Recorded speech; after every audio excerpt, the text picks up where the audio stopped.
talked about how you found out that they're trying to set up Drake in LA at one point. What exactly was that about? That was about like him and Diddy were beefing, right? They had a little beef over something in Miami. Right now, and it's hot. He can't buy it. This is why he's fighting Drake. When you hit Drake, because he used the beat that he didn't actually. He heard it, and then he heard Drake's use it, but it wasn't a hit yet until Drake put the lines on it. And he's upset about that because he can't hear it, but he felt like he took something from him. When 50 Cent said Drake is terrified of Diddy, most fans thought it was just another petty jab in hip-hop's long line of feuds. People started laughing in the courtroom as he's describing how he first sees Combs. He said, I entered this room and Combs was looking out of a window with his hands behind his back like a Marvel supervillain. But as explosive court testimony surfaces in May 2025, particularly from rapper Kid Cudi, the picture turns dark fast. At the end of that meeting, Kid Cudi described shaking Combs' hand and saying, but let's talk about my car. And Combs said, I don't know what you're talking about. And then he just left. In federal court this May, Kid Cudi claimed Diddy once broke into his home, and shortly after, his car mysteriously exploded in his driveway in Los Angeles. She said on one occasion when Diddy and Cassie were at home doing drugs, one of the security barged in and announced that Suge Knight was spotted at Mel's drive-in diner in LA. Diddy got dressed, retrieved multiple guns from the safe, and ran out to where, Suge Knight was. Now, with whispers that Diddy once confronted Suge Knight with loaded weapons back in the early 2000s, fans are wondering, is Diddy the new Suge Knight or something even more dangerous? Let's dive into the events that have the music world on edge. Now, Drake and Diddy got into some sort of altercation early Monday morning at the Miami nightclub LIV. They were both attending DJ Khaled's birthday party, and when things got heavy between the two because of a feud over a song, Diddy confronted Drake outside. Back in the summer of 2014, something big happened at Miami's famous Live nightclub. What started as a regular night out quickly turned into a tense and unforgettable moment between two huge names in hip-hop, Sean "Diddy" Combs and Drake. It's a story that hip-hop fans have been talking about for years. Here's how it all began. On some chill, we go 0 to 100 real quick. Drake was making waves with a new track called 0 to 100, produced by Boy Wonder. Now, Boy Wonder isn't just any producer, he's closely connected to Diddy's world and business. Yeah. There was a 0 to 100 was initially a record that was my record. Now, when you say 0 to 100 was yours, you mean just the beat or it was the hook? But Drake moved ahead with the track without looping Diddy in or giving him a heads up. For Diddy, this wasn't just a small oversight. It felt like a slap in the face. Like Drake was ignoring the respect and loyalty that usually keep hip-hop's business side running smoothly. See, in hip-hop, respect is everything. It's not just about making music. It's about knowing your place in the game and honoring those who paved the way. Diddy, being a veteran in the scene, saw Drake's move as a challenge. A young artist stepping over the line and not showing the proper respect. That night at Live, things blew up. 50 Cent, who's no stranger to hip-hop drama himself, later spoke openly about what went down. According to him, Diddy confronted Drake aggressively, and what might have been a heated argument quickly turned physical. He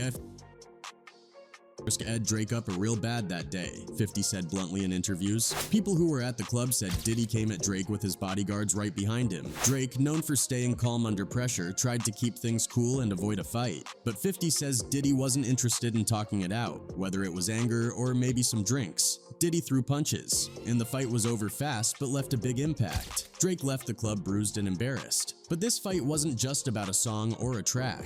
It was about power and respect in the hip-hop world. Diddy is a mogul, a huge player who's been around for decades. He nearly signed 50 Cent himself back in the day and has built an empire. So when Drake went and made big moves on his own, Diddy saw it as a direct challenge to his influence. In hip-hop, business and respect are tightly linked. When you cross those lines, things can get messy fast. To add some spice, 50 Cent often jokes about this whole thing. He teases Diddy, saying Diddy slapped Drake but never tried that with him. It's a way of pointing out the complicated loyalties and rivalries boys in hip-hop. The message is clear. Drake wasn't tough enough to handle Diddy's aggression, but 50 is someone Diddy wouldn't mess with. Neither Diddy nor Drake has ever publicly confirmed the details of that night, so the full story remains a bit mysterious. But 50 Cent's version gives us a rare peek behind the curtain at what goes on when the cameras aren't rolling.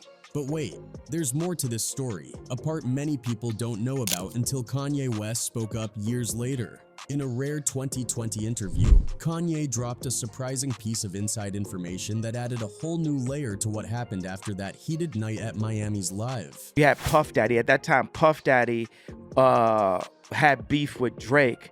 Drake still came to the show, and Jay-Z had to break up the fight backstage. He revealed that right after the fight, when things were still tense and could have easily spiraled out of control, none other than Jay-Z stepped in behind the scenes. Jay-Z didn't want this conflict to blow up into something bigger, something that could fracture the hip-hop community, or worse, lead to more violence. Imagine Jay-Z, one of the most respected and powerful figures in music acting like the calm in the storm. He quietly reached out to both Diddy and Drake separately, trying to get them to cool down and make peace before things got even uglier. This wasn't about scoring publicity points or making headlines, it was about protecting the culture they all cared so much about. This small but powerful act from Jay-Z showed just how serious the whole situation was. It wasn't just two guys throwing punches over a song or business deal. No, this was about respect, legacy, and the future of hip-hop itself. Jay-Z understood that if the drama kept escalating, it could tear apart a community built on collaboration, mutual support, and yes, some rivalry too. It's kind of like what happens in any close-knit family. When siblings argue, someone steps in to calm things down before it gets out of hand.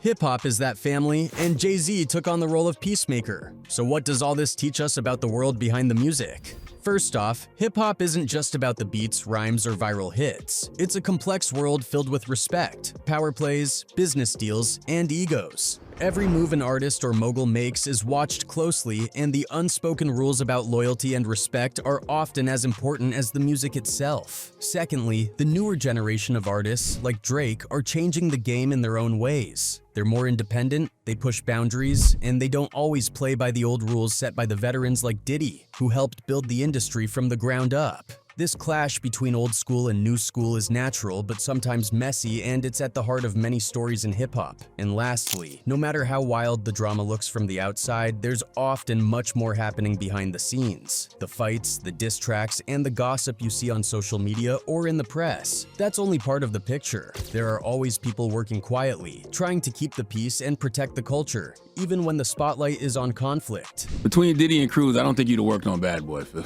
Nah, I don't think it'll work well. I don't think it'll work well. It's been terrible. But you know, look, at that point, I would have probably did the deal. See, there was no other, like, at that point. Before all the public jabs and taunts, there was once a possibility that 50 Cent and Diddy could have been business partners. In the late 90s, before 50 became a household name, there were rumors that Diddy was considering signing him to Bad Boy Records, but the deal never materialized. 50 went to Diddy, we went to for Bad Boy. A lot of people don't know that. We had the meeting, and it was so crazy that Diddy didn't sign him. I know that was one of the biggest mistakes of Bad Boy. According to 50, the reason was simple. Diddy didn't believe he could market someone as raw and aggressive as 50 Cent. The future G-Unit founder recalled in interviews how Diddy passed on him, thinking his music was too street and controversial for the Bad Boy brand. It was a decision that would haunt Diddy in hindsight, as 50 Cent went on to sign with Eminem and Dr. Dre, launching a meteoric career that reshaped 2000s rap. 50 never forgot the slight. He's referenced it in interviews and on records, often using it to emphasize how underestimated he once was. It's also part of the reason why his rivalry with Diddy carries so much emotional charge. It's not just about recent events, but about a long history of missed opportunities and unspoken resentment. In May 2025, the federal trial of Sean Diddy Combs took a dramatic turn when rapper Kid Cudi took the stand. What he shared wasn't just some courtroom testimony, it was a chilling story that pulled back the curtain on a very personal and dark moment from his past. That he alleges involved Sean Combs. One was a break-in that happened at his house. This was right after Cassie Ventura said that Combs had found out she and Kid Cudi were seeing each other. Kid Cudi talked about a terrifying break-in at his Hollywood Hills home. Imagine coming back to your place only to find it completely violated, like someone had been inside messing with your stuff. unwrapping Christmas gifts and scattering them around, even though the holidays were just around the corner. That alone is unsettling, but what made it worse was that his dog, usually free to roam, was locked away in the bathroom. It was a clear message. Someone had been watching, someone had crossed a line, and they wanted him to know it. There was later an incident where his car caught on fire. A Molotov cocktail was thrown into his Porsche. Then, just weeks later, things got even scarier. Kid Cudi's prized Porsche was destroyed in what police called a firebombing. A Molotov cocktail was thrown at his car, turning it into nothing but a pile of smoldering wreckage. While Kid Cudi didn't directly say who was responsible in court, the timing raised eyebrows. It all happened after he had a brief relationship with Cassie Ventura, who just so happens to be Diddy's ex-girlfriend. In fact, Cassie herself testified that Diddy had threatened to blow up Kid Cudi's car. So when that Porsche went up in flames, people connected the dots. And the story doesn't stop there. Kid Cudi's experience echoes testimony from Cassie's family. Her mom, Regina Ventura, shared in court that after Diddy found out about Cassie's relationship with Cudi, he demanded $20,000 from them, money they paid because they were scared for Cassie's safety. This wasn't just some isolated drama. It was a tangled web of power, fear, and intimidation playing out in the shadows of the music world. To really get what was going on back in 2008, we have to step into a pretty intense moment in hip-hop history. It was a time when things could get rough not just with music and fame, but with real-life tension and power plays. One story that's been making the rounds again involves two of the biggest names from that era, Diddy and Suge Knight. Now, if you've heard anything about Suge Knight, you know he's got a reputation. He's the co-founder of Death Row Records and is known as one of the toughest, most feared figures in the industry, someone who didn't hesitate to use intimidation and violence to protect his turf. Cassie was with Puff. When D-Rock called and say, yo, my man, I'm naked. I don't have no guns, no nothing. These got me trapped up in this restaurant. So, here's what happened according to people who were right there at the scene. Diddy showed up at a small diner in Los Angeles, but this wasn't your usual casual hangout. No, Diddy came prepared, and we mean really prepared. He had 3 handguns with him. Yes, 3. This wasn't a casual meetup or a friendly chat. It was a showdown, a serious one. The target, Suge Knight. One of Diddy's assistants who was with him that day later said that the atmosphere was so tense, so heavy that they literally felt like their life was in danger. Picture this, you're sitting in a quiet diner, maybe grabbing some food, and suddenly you're in what feels like a war zone. The air is thick with tension. Everyone's on edge. That's exactly how it was. Suge Knight was the kind of guy who had built a career on being intimidating. He was known not just for his music business, but for his willingness to throw down when he needed to. For Diddy to face him with guns in hand shows just how high the stakes were. This wasn't about bragging rights. According to court documents and depositions, Diddy had gotten really worried. He thought Suge was trying to sabotage his business plans on the West Coast. Maybe even more than sabotage, maybe he thought Suge wanted to send a message. The diner meeting was supposed to be about clearing the air, settling whatever beef was there quietly, but instead it turned into a pressure cooker. Luckily, nobody pulled the trigger, and things didn't spiral out of control. But the whole episode told a story that Diddy wasn't afraid to stand up to one of the most dangerous men in hip-hop. He was ready to go toe-to-toe, ready to protect himself and his empire at all costs. This also helps explain why, over time, some fans started to see Diddy as more than just a music mogul. They started calling him the new Suge Knight or Suge Knight 2.0. It's a nickname that hints at something more. A man who can play hardball and isn't just behind the scenes but is a real player in the game. Sometimes feared, sometimes respected, but always powerful. When you start looking closely at all these stories, something pretty clear begins to emerge, a pattern you just can't ignore. We've heard about the wild fight at that Miami nightclub involving 50 Cent, Drake, and Diddy. Then there was Kid Cudi's shocking testimony in court about his home being broken into and his car set on fire. And let's not forget that intense diner showdown where Diddy showed up with guns, ready to face off against the notorious Suge Knight. Put it all together, and it paints a picture of Diddy that's very different from the one most people see on the surface. Take 50 Cent's story, for example. He described Diddy as someone who doesn't back down when it comes to protecting his power. someone who's willing to get physical, even if it means throwing punches. Then Kid Cudi's experience steps it up a notch, revealing that Diddy might use more than just words or threats, things that cross over into real intimidation, even violence. And the diner incident, that's the kind of confrontation where things could have gotten deadly, showing Diddy's readiness to face even the most feared men in the game with serious firepower if it came down to it. Savage! I'm a savage! Oh! I'm a savage! Whatever I want, I'm going to get! Whatever I want, I have to get! So what's the link between all these moments? It's control. In every one of these stories, Diddy is using some form of pressure, whether that's fear, force, or psychological tactics to keep control over his space and his empire. This isn't just about handling business disputes in the usual way. It's more like watching a king watching his kingdom closely, always on alert, seeing threats everywhere and ready to defend his throne. For fans and people watching from the outside, this raises big questions about who Sean Diddy Combs really is. Is he just a man who's fiercely defending what he's built? Or is there a darker, more dangerous side to him? A side that's willing to go further than anyone expected?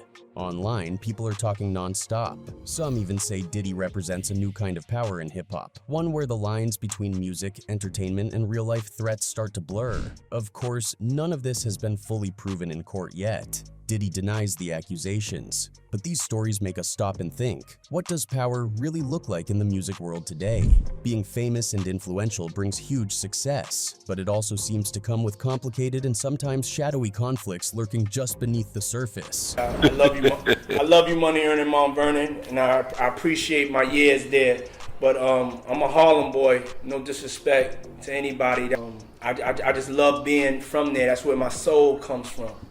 And you know, that hustler mentality has a lot to do with why I am who I am and why I am where I'm at today. Now, to really understand this, you have to look at where Diddy started and what he's built. He rose up from Harlem with big dreams, working hard to become one of the biggest moguls in music. He's been behind launching legendary careers, creating powerful brands, and helping shape the entire hip-hop culture for decades. Think of Bad Boy Records and artists like Biggie Smalls. Diddy's influence is everywhere, but here's the thing. With great power comes a lot of eyes watching you. The news stories force us to rethink how power is really used behind the scenes in hip-hop. If you know hip-hop history, you know about Suge Knight, a man who was both a creative force and a figure known for his fearsome, sometimes violent tactics.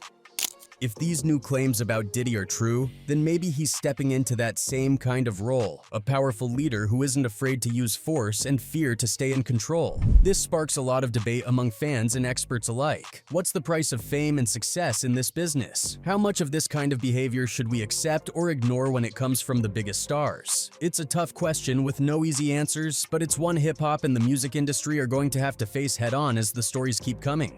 They trying to get a gag order on social media that nobody should be discussing these cases or his case or anything about him.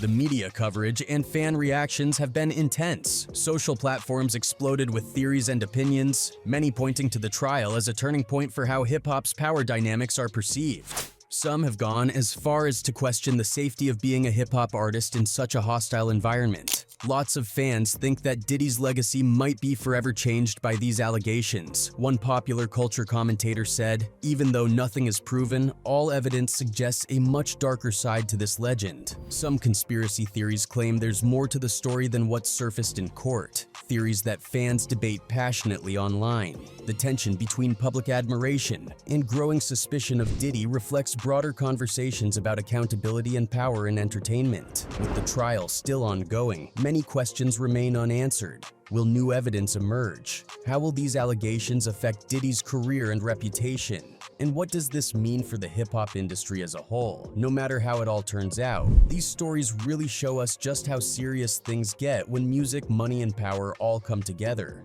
Hip-hop isn't just about beats and rhymes. It's about people's lives, their struggles, and their fight to make it through. It's a world full of passion, pride, and sometimes danger. When you look at what's happening with Sean Diddy Combs, you're seeing a new chapter in a much bigger story. This isn't just about one man.